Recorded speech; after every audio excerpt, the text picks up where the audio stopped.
누가복음 23장 20절로 23절까지 말씀 함께 찾으시고 봉독하겠습니다.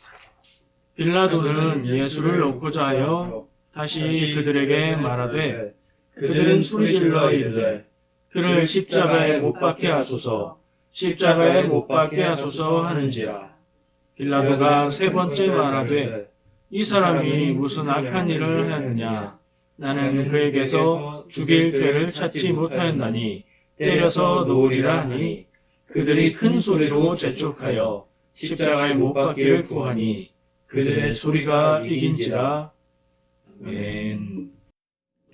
오늘 함께 읽은 성경 말씀은 예수님이 붙잡히셔서 빌라도에게 신문받고 빌라도는 예수가 죽을 죄가 없다 라고 얘기하며 놓아주려 했지만 세 번에 걸쳐서 유다 백성들이 예수를 십자가에 못 박아 죽여라. 명절 때 사면해 주는 전통이 있어서 예수를 사면해 줄까라고 묻고 아니면 바라바를 사면해 줄까라고 물었을 때 바라바는 놓아주고 예수는 십자가에 못 박아 죽여라 라고 소리 지르는 내용입니다. 오늘은 아까부터 말씀드렸듯이 종려주일이죠. 종려주일은 종려나무, 종려나무가 무엇인가 하시겠지만 기억하시는 분은 혹시 그 교회 예배당 옆에 방에 나무가 있었죠. 그리고 보통은 팜트리, 야자나무라고 생각하시면 그것과 크게 다르지 않을 겁니다. 종려나무를 흔들면서 예수님이 예루살렘에 들어오시는 것을 환호하고 환영했던 그것을 기념하고 기억하는 날이죠. 종려주일은 거기서 유래를 합니다. 그 나무의 이름에서요. 예수님이 예루살렘에 입성하실 때, 들어가실 때에 뭘 타고 가셨어요? 뭐 타고 가셨죠? 나귀, 새끼.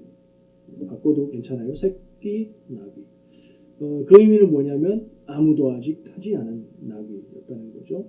예수님은 그 나귀를 타고 예루살렘에 들어가셨고 나귀 타고 예루살렘에 들어간다는 그 행위 자체가 사람들에게 알려진 바 메시아의 모습이었습니다.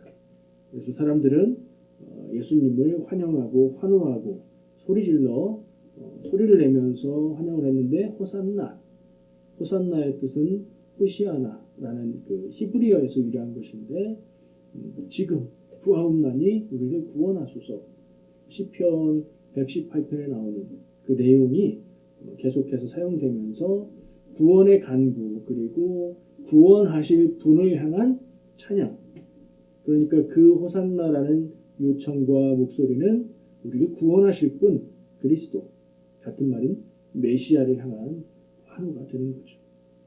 사람들은 예수님 앞에 겉옷을 벗어서 바닥에 깔고요, 나뭇가지들을 따서 깔고요, 종려나무 가지를 잘라서 흔들면서 예수님을 환영했습니다.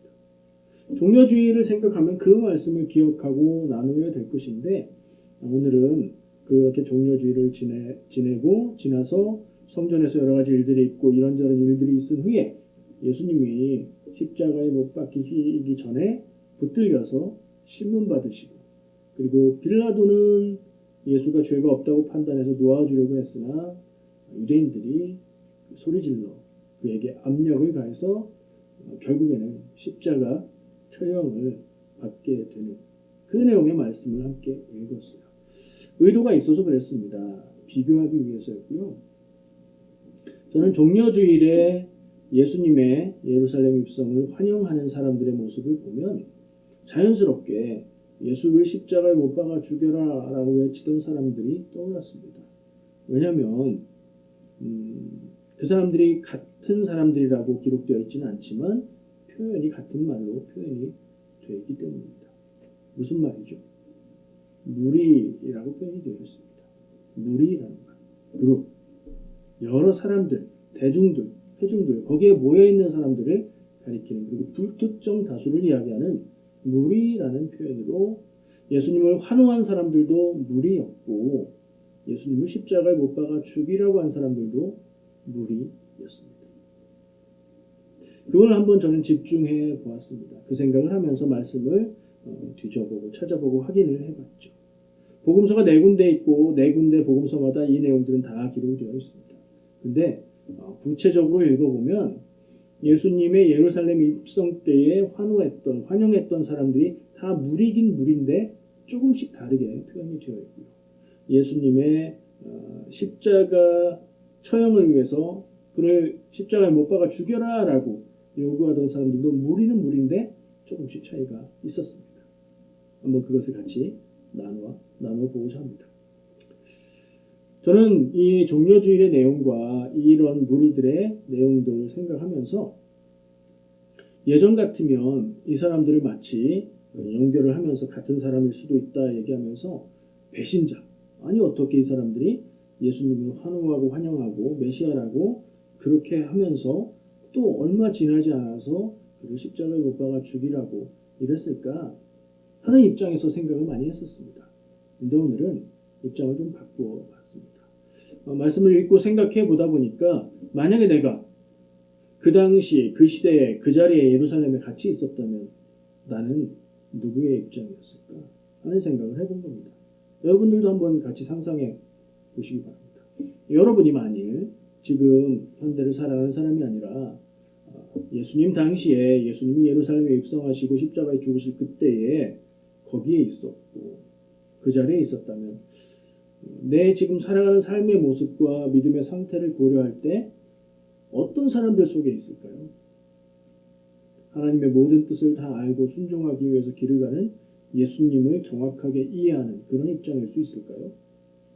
아니면 그 예수님과 함께하면서 예수님과 동행하며 예수님이 하신 일들을 바라보고 주는 그리스도시요 살아계신 하나님의 아들이십니다 라고 고백하였던 제자들, 사도들과 같은 그런 입장에 있을 수 있었을까요? 어쩌면 저 예수는 그냥 놔두면 안 되겠다. 우리의 누리고 있는 이 모든 것을 빼앗아갈 위험한 사람이다. 꼭 죽여야 되겠다. 라고 생각하고 일을 꾸며서 결국엔 성공했던 유대인의 지도자들. 그들과 같은 모습일 수도 있지 않을까요? 어쩌면 또 빌라도처럼 권력자의 자리에서 하나님의 일이 되어져 가는 일을 행한 것이긴 하지만 예수 그리스도를 십자가에 못 박아 죽게 하는 선고를 내렸다는 그 오명이 사도신경에 남아있어서 수천 년간 그 이름이 기억되는 그런 입장일까? 여러 가지 생각을 해보는데 지금 제가 솔직하게 저의 모습과 그런 마음들과 믿음의 수준들을 생각해 볼 때 나도 거기에 있었다면 이름 없는 그리고 이럴 땐 이러고 저럴 땐 저러고 마음속에 있는 것을 용기 있게 꺼내어 말하지 못하는 무리들과 같은 처지가 아닐까 하는 생각을 해본 겁니다. 그래서 그들의 입장에서 생각을 해봤습니다. 무리들의 입장에서 말이죠. 자, 아까 얘기했던 대로 복음서에서 그 두 장면, 종려주일에 예루살렘에 들어가시는 그 장면과 십자가 처형을 선고하는 그 장면의 무리들이 어떻게 기록되어 있는지 한번 보겠습니다. 그걸 찾아보다 보니까 아주 재밌는 내용을 하나 발견을 했습니다. 우리가 읽고 있는 지금 본문으로 읽은 누가복음의 앞부분 예루살렘 입성 장면을 보니까 거기서 예수님을 환호하고 호산나를 외치고 그랬던 사람들, 예수님을 환영했던 사람들, 우리 여러분들 머릿속에 얘기를 나누기 전에 그 사람들은 어떤 사람이라고 생각하십니까? 예루살렘에 살고 있던 주민들일까요? 아니면 예수님을 따라다니던 제자들의 무리일까요? 아니면 그때 유월절을 맞아서 명절을 맞아서 예루살렘을 순례하기 위해서 왔던 많은 사람들일까요? 성경은 사실 그 사람들을 각각 따로따로 언급하고 있고요. 누가복음은 이 장면에서 예수님을 환호하고 환영했던 사람들을 제자의 온 무리라고 얘기하고 있습니다. 잠깐만요. 얘기가 이상하지 않나요? 예수님의 제자들의 온 무리가 예수님을 환영하고 환호하고 메시아로 소리 높여 이야기했다. 이게 무슨 셀프 환영인가요? 요 장면을 제가 확인해보고 참 재밌다 하는 생각을 한 겁니다. 그 환호를 했던 사람들이 제자들의 온 무리라고 생각하면 예수님이 가는데 함께 따라다녔던 12명의 사도들이 된 제자들 외에도 수많은 사람들이 함께 따라다녔고 그들이 예수님을 향해서 호산나 종려나무 흔들고 메시아라고 하고 막 그랬다는 얘기예요.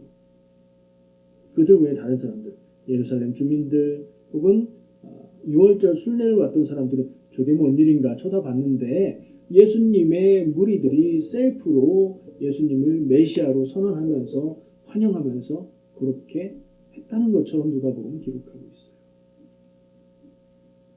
참 재밌죠. 마태복음과 마가복음은 이게 어떤 사람들인지 알 수 없는 그냥 무리라고 표현을 하고 있고요. 요한복음은 명절을 맞으러 예루살렘에 온 사람들이라고 표현하고 있습니다. 조금씩 다르죠. 근데 실제로는 어떨까? 보는 사람마다 다를 수 있었겠지만 이런 사람들이 섞여 있는 자리가 아니었을까? 이런 상상을 해봅니다. 그러면 그 뒤에 장면, 오늘 본문에서 읽은 장면, 예수를 십자가에 못 박아 죽이라! 라고 소리친 무리들은 누구일까? 여러분들 한번 알고 계신 대로 생각해 보세요. 누구일까요? 그냥 무리죠. 성경에 무리라고 되어 있는데 생각해 보면 예수님을 따라다녔던 앞에서 제자의 온 무리라고 얘기했던 사람들이 그럴 리가 없잖아요. 그죠? 그럼 누구일까? 그런 질문을 하게 만들어요. 예수님을 죽이려고 했던 무리들일까? 아니면 그 외에 다른 일반적인 사람들일까? 복음서는 이렇게 얘기합니다. 마태복음과 누가복음은 누군지 잘 모르겠는 그냥 주변에 있었던 무리라는 식으로 표현을 하고 있고요. 마가복음은 바라바를 사면해 달라고 요구했던 사람들이 있었습니다. 우리가 지금 읽은 누가복음에서는 바라바를 사면해 달라는 요구가 없어요. 빌라도가 사면해주는 전례가 있는데 이 바라바라고 하는 예수를 놓아줄까 그리스도라고 하는 예수를 놓아줄까라고 빌라도가 물어요. 근데 요한복음에서는 마가복음에서는 바라바를 사면해 달라고 그러니까 예수가 아닌 바라바를 사면해 달라고 요구했던 그 무리가 예수는 십자가에 못 박아 죽이라고 이야기하는 것으로 나오고요. 요한복음에는 대제사장과 아랫사람들이 그렇게 했다. 대제사장과 아랫사람들이 예수를 십자가에 못 박아 죽이라고 주동을 했고 그 뒤에는 또 유다 사람들이라고 표현이 되거든요.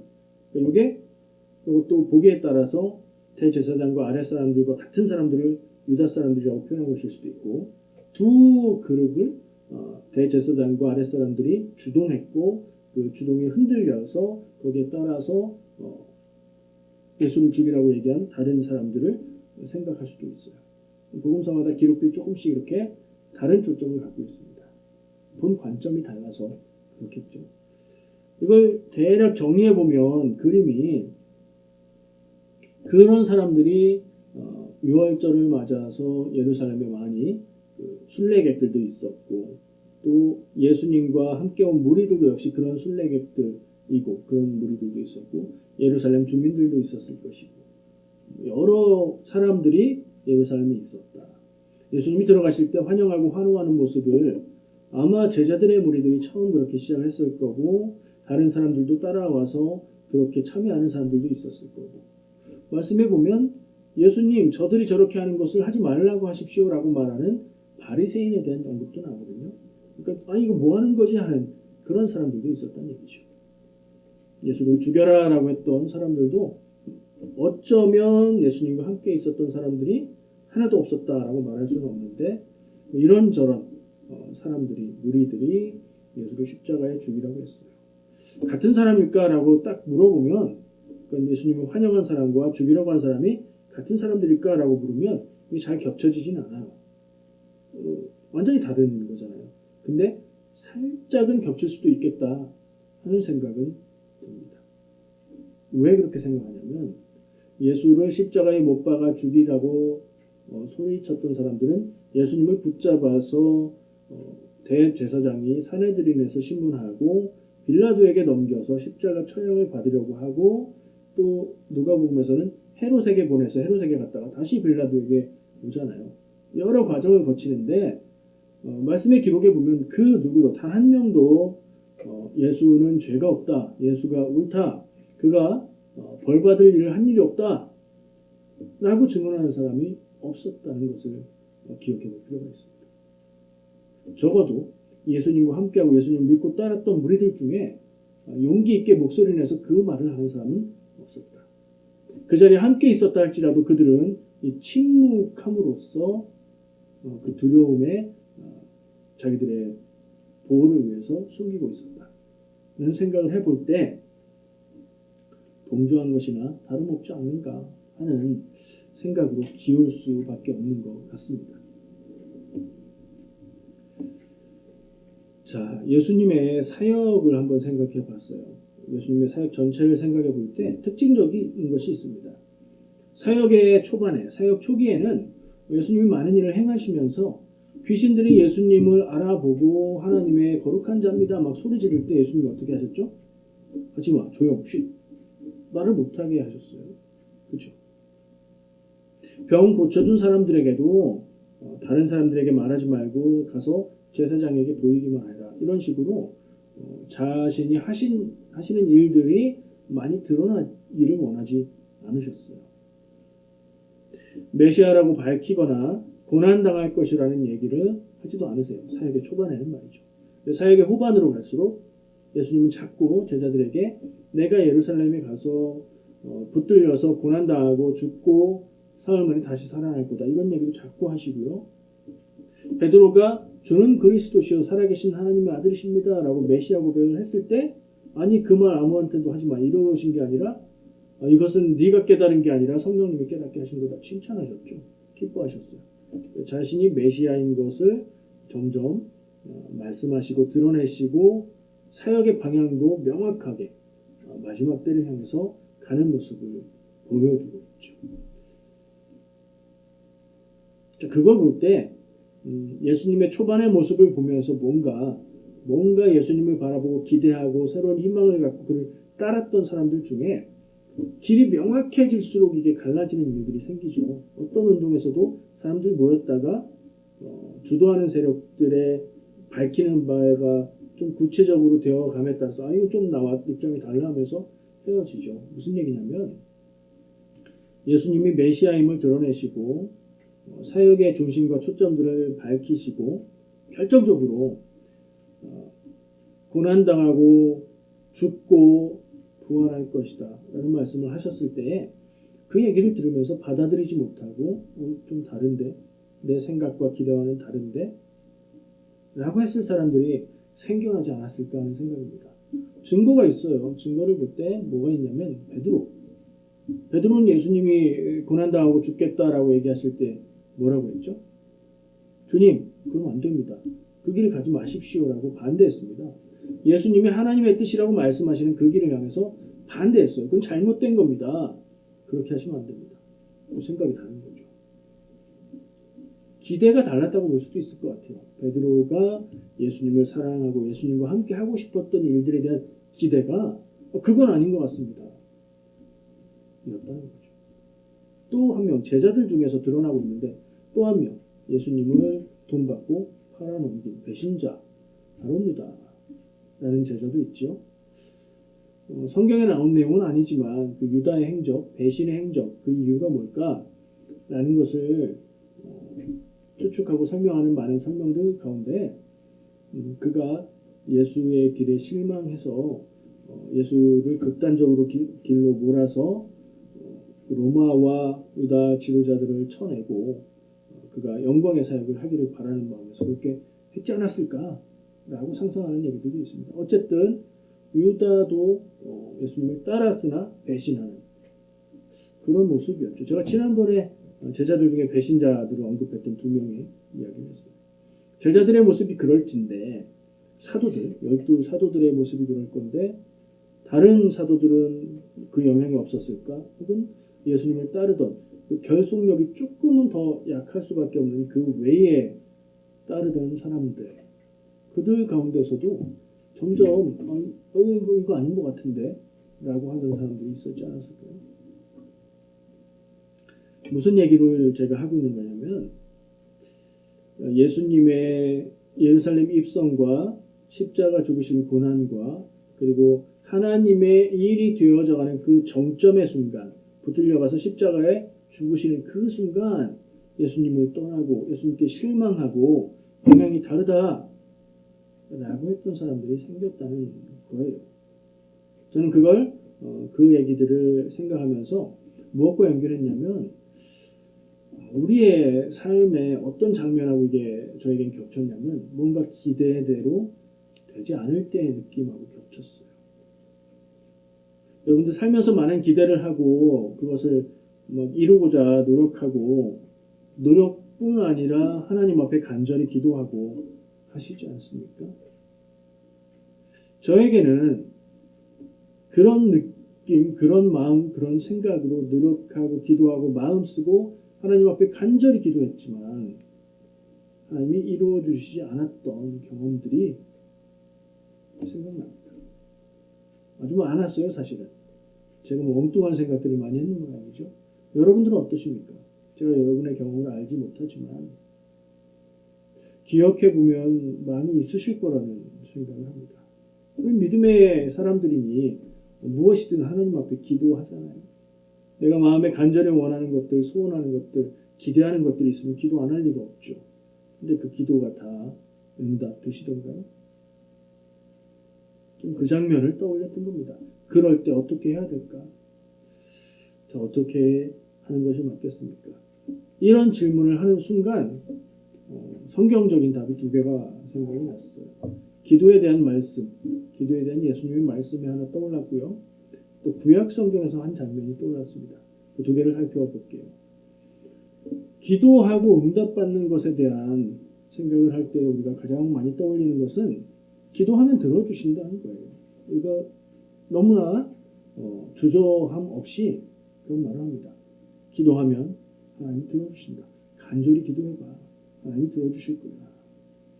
생각나는 말씀들이 여러 군데 있습니다. 그 중에 한 가지 말씀을 찾아봤습니다. 마가복음 11장 24절 말씀입니다. 읽어드릴게요. 그러므로 내가 너희에게 말하노니 무엇이든지 기도하고 구하는 것은 받은 줄로 믿으라. 그리하면 너희에게 그대로 되리라. 이야, 예수님이 이렇게 말씀하셨는데 이 말씀 그대로 되면 얼마나 좋을까요? 우리가 기도하고 나서 그거는 이미 그냥 받은 걸로 마음에 확신을 가져버려라. 의심 전혀 하지 말고 믿어버려라. 그러면 그게 그대로 될 것이다. 저의 경험과는 일치하지 않는 말씀이에요. 그럼 제 경험이 틀렸습니까? 예수님의 말씀이 틀렸습니까? 당연히 제 경험이 틀려야 맞는 건데 근데 우리가 살고 있는 경험은 제 믿음이 부족한 것으로 설명을 할 수가 있겠죠. 근데 그렇게 설명하면 논리적으로 문제가 생겨버립니다. 믿는 사람들이 의심 없이 간절히 기도하면 무엇든지 다 된다. 제가 예로 생각해 본 것들이 있어요. 기대대로 되지 않을 때. 첫 번째, 열심히 취업할 때가 돼서 취업 준비를 했어요. 시험 준비도 하고 인터뷰 준비도 했고 열심히 준비도 했고 노력도 했고 간절히 기도했습니다. 근데 합격하지 못할 수가 있겠죠. 현실에서 많이 일어나는 경험이니까요. 또 다른 경우에 재정적인 어려움이 있어서 대출을 좀 받아야겠다. 은행에 문을 두드렸습니다. 그리고 이것을 놓고 가족들끼리 작정하고 금식 기도를 했어요. 근데 결과는 대출이 안 되겠습니다. 라고 된다면 제가 너무 부정적인 예를 드나요? 현실에서 흔히 있을 수 있는 일 아닌가요? 가족이 병들었습니다. 그래서 하나님 앞에 간절히 기도합니다. 그냥 간단한 감기 같은 게 아니라 아주 위중한 병이에요. 근데 치유되지 않을 때 그런 때 우리는 어떻게 해야 될까요? 오늘 좀 전에 제가 읽은 마가복음 11장 24절 말씀 기도하고 믿어라. 그럼 그대로 될 거다. 그렇게 되면 안 되죠. 사실은. 그냥 기도하고 믿고 그러면 우리가 원하는 것, 잘못된 것, 나쁜 것까지도 기도하고 믿으면 그대로 된다면 안 되죠. 그 부분은 굳이 말하지 않은 겁니다. 예수님이.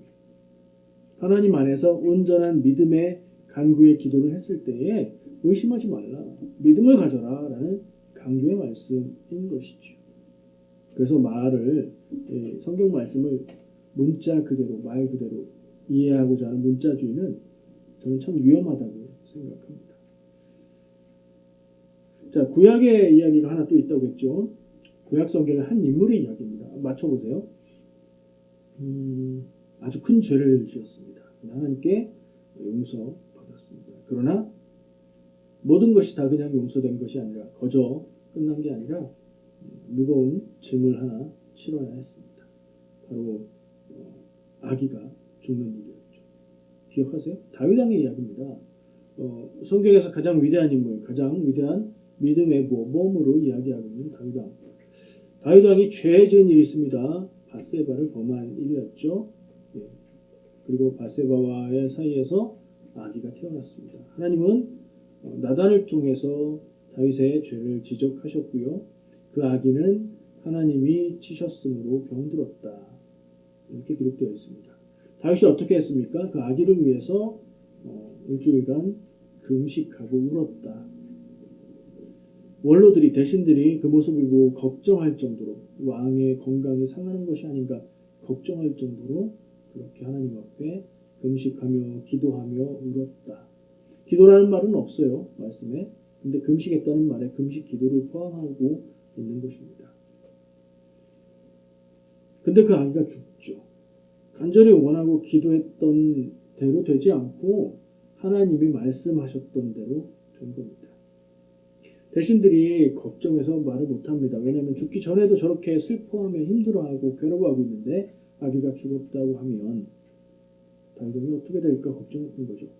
다윗 왕은 눈치를 느껴보니 아이가 죽은 것 같습니다. 아이가 죽었느냐 묻고 죽었습니다 라고 얘기하니까 오히려 반대로 자리를 털고 일어나서 음식을 먹고 그렇게 해서 사람들이 놀랐다는 얘기를 하죠. 어떻게 그렇게 하십니까? 이거 어떻게 된 겁니까? 라고 물으니까 내가 이전에 금식하고 울었던 것은 하나님이 나를 불쌍히 여겨서 아이를 살려줄 수 있을까 하는 마음에서 그렇게 한 것이고 하나님이 그 아이를 데려가셨으니 이제는 일어나서 먹는 거다. 다윗의 이 모습이 저는 정말 다윗은 보통 사람은 아니구나 라는 생각을 개인적으로 하게 만듭니다. 보통은 아까 대신들이 걱정했던 대로 아이가 죽기 전에 그렇게 간절했으면 아이가 죽은 다음에는 정말 응급실에 실려갈 정도로 몸이 상할 정도로 더 슬퍼할 것 같은데 다윗은 왜 그렇게 할 수 있었을까요? 생각해보니 이게 그냥 닥쳐온 재난이 아니고요. 하나님이 다윗의 죄로 인해서 심판하시는 징계의 내용이었던 겁니다. 그러다 보니까 다윗은 그것을 하나님께 바꿔달라고 할 수는 없었던 거죠. 그러나 그 아이를 생각하면서 간절히 금식하고 기도하는 그 마음으로 하나님 앞에 겸손하게 엎드렸던 겁니다. 근데 하나님이 말씀하고 선언하신 대로 그것을 행해졌죠. 어떤 마음이었을까요? 하나님을 대적하고 하나님을 멀리하는 마음이었을까요? 단단히 삐졌을까요? 아니에요. 하나님이 하신 일을 겸손히 받아들인 겁니다. 그리고 자기의 죄의 결과로 생각하고 인정한 겁니다. 이 태도를 우리가 생각해 볼 필요가 있어요. 지금 무슨 얘기하다가 다윗 얘기하게 됐죠? 기대대로 안 될 때. 이걸 좀 더 우리가 바꾸어서 이야기하면 기도대로 안 될 때라는 말로 얘기할 수도 있겠죠. 우리 삶에 많은 일들을 우리는 기도하잖아요. 그리고 저 같은 경우엔 기도한 대로 내가 원했던 대로 되지 않는 경험도 있고요. 내가 원했던 것보다 더 크고 좋은 것으로 주시는 것도 경험했고 내가 원했던 그대로 이루어 주시는 것도 경험을 했습니다. 그때 다윗처럼 우리는 하나님 앞에 겸손히 하나님이 행하신 일을 받아들이고 인정할 필요가 있다는 생각을 한 겁니다. 자, 기대대로 되지 않을 때 얘기가 어디서부터 여기까지 왔죠? 처음에 무리들 얘기했었죠. 예루살렘에 입성할 때 환호했던 무리들과 예수님을 십자가에 못 박아 죽이라고 소리 질렀던 그 무리들. 그걸 뭘로 본 거냐면 예수님을 향한 기대. 그건 예수님에게 있는 게 아니라 자기들 마음속에 있었던 거죠. 자기들 마음속에 그리스도라면 메시아라면 이래야 된다. 그 뭐였어요? 유다 나라의 영광을 재현할 그런 구원자. 나라의 주권을 되찾고 종교를 다시 세우고 우리가 로마의 속박 아래 있지 않게 해주고 모든 삶의 고난과 어려움들을 해결해주고 풀어주시는 그런 구원자를 기다렸던 거죠. 그래서 그분이 오셨다라고 하니까 환호하고 환영했죠. 근데 가만 보니까 예수님은 그런 분이 아니었던 거예요. 메시아다, 구원자다라고 얘기는 하지만 그들이 기대했던 모습은 아니었던 거예요. 기대대로 일이 안 됩니다. 그러면 보통 실망하고 낙심하죠. 근데 문제는 뭐냐? 예수님이 가신 길이 하나님의 길이라는 것입니다. 하나님의 뜻을 순종한 길이라는 것입니다. 그것을 우리가 바라보고 알았다면 우리도 그 길을 따라 가야 되고 그 길을 인정해야 하는 거죠.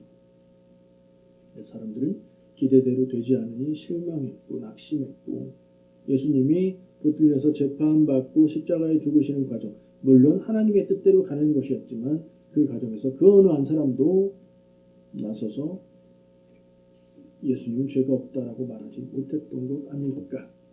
베드로조차도 너 예수와 함께 했던 자지라고 했을 때 아닙니다라고 3번이나 부인했던 것이 아닐까 하는 생각을 하면서 그것을 우리가 삶 가운데 만날 수 있는 기대대로 풀려지지 않는, 기도한 대로 되지 않는 그런 현실을 생각하는 겁니다.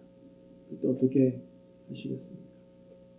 막 떠오르지 않습니까? 내가 기도했는데, 내가 기대했는데, 막 금식기도, 작전기도 했는데 안 됐던 일들 막 떠오르지 않으십니까? 그때 어떠셨습니까? 마음이? 하나님, 저 당분간 기도 못하겠습니다. 하나님 너무하시네요. 뭐 이런 마음이지 않았습니까? 혹시 마음에 상처를 받지는 않았습니까? 다윗의 모습을 기억하시길 바랍니다. 하나님은 하나님의 뜻에 맞는 대로 행하시는 것이고요. 기도하면 이루어 주신다라고 말씀하셨지만 그것은 아닌 기도에 대해서, 잘못된 기도에 대해서는 빼놓고 배제하고 말씀하신 것이라고 생각합니다. 우리의 기도가 모든 것이 하나님 뜻에 맞는 기도일까요?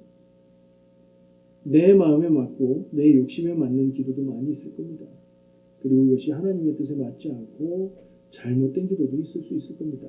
그리고 혹은 우리가 많이 들은 대로 우리의 기도가 하나님께 전해지고 하나님이 그것을 응답해 주시는데 방해가 되고 장애가 되는 막는 일이 나의 삶의 모습 가운데 있다라는 생각도 해볼 수 있겠죠.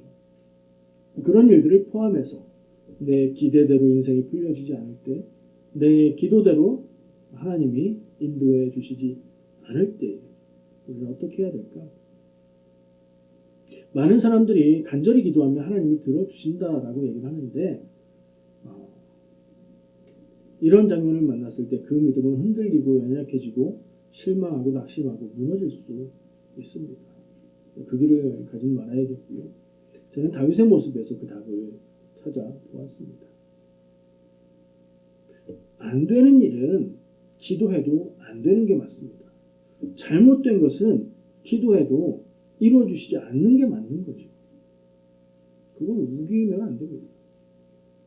나의 삶 가운데에 기도의 길을 막고 있는 무엇인가가 있다면 우리는 그것이 무엇인가 발견하고 깨닫고 그것을 우리가 성장의 감으로 극복해 가야지 하나님 너무하시네요 원망할 일이 아닙니다. 자, 기대대로 되지 않을 때, 기도대로 되지 않을 때 오늘 말씀을 기억하시고 다윗처럼 하나님이 하시는 일을 받아들이고 인정하는, 그리고 나의 모습을 돌아보는 그런 삶이 되시기를 축복합니다. 기도하겠습니다. 하나님 감사합니다. 오늘도 살아가는 우리의 삶을 돌아봅니다. 우리가 풀어가야 하는 무거운 문제들도 많이 있고 내가 마음에 원하고 소원하는 일들도 많이 있습니다. 주님 앞에 기도하며 우리의 이런 마음들을 다 내어놓습니다. 주여, 우리의 마음을 다하시고 우리의 삶의 복된 길을 인도하기 원하시는 주님의 마음을 우리가 깨달아 알기 원합니다. 그러나 욕심에서 잘못된 것을 구하는 그런 기도 우리가 하지 않게 하시고, 또 하나님 우리의 기도에 막힌 길이 있으면 그것을 발견하고 뚫을 수 있는 우리 믿음의 성숙함이 있도록 주 인도하여 주시옵소서. 무엇보다 내가 무엇을 기대하고 내가 무엇을 계획하였고 바랬든지 간에 하나님의 인도하심을 바라보며 겸손히 하나님의 일하심을 인정하고 받아들이는 마음을 우리에게 허락하여 주시옵소서. 예수님의 이름으로 기도합니다. 아멘.